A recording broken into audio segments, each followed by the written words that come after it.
So we see a lot of patients with lower back issues, and there's some really common type of misalignments that lead to the majority of these sort of problems. So I'm going to walk you through what we see a lot of and how we tend to correct it.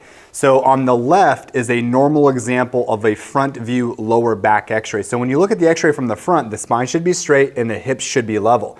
So you can see her x-ray, her pelvis is rotated. She's almost 7 millimeters low on that left side, and it's actually created some slight scoliosis, so there's some curvature, and that's putting stress and damage on the joints, and it can pinch the nerves, creating stuff like sciatic. And so we're going to do a light adjustment and kind of walk you through how we tend to correct these sort of misalignments.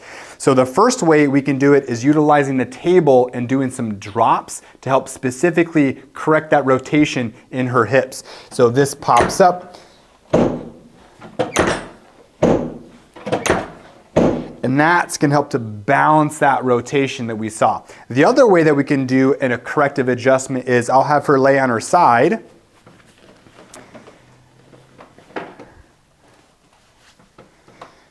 And it's more of a manual adjustment, and we stretch and we do a correction just like that.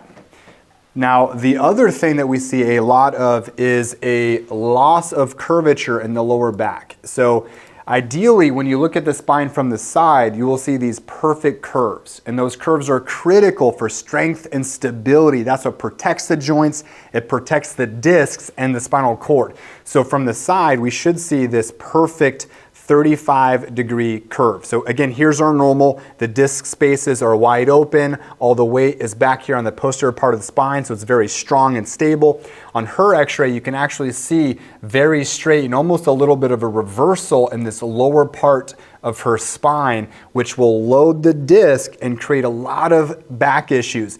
Muscle spasms, it can create degenerative disc issues. You're significantly higher risk of herniating the disc, creating things like back pain or even stuff like sciatic. So let me kind of show you how we correct that adjustment. So for this, we're going to use the arthrostem, and the arthrostem is actually one of the only chiropractic adjustments that's actually known to help correct the curves in the spine. So we're going to come right through here.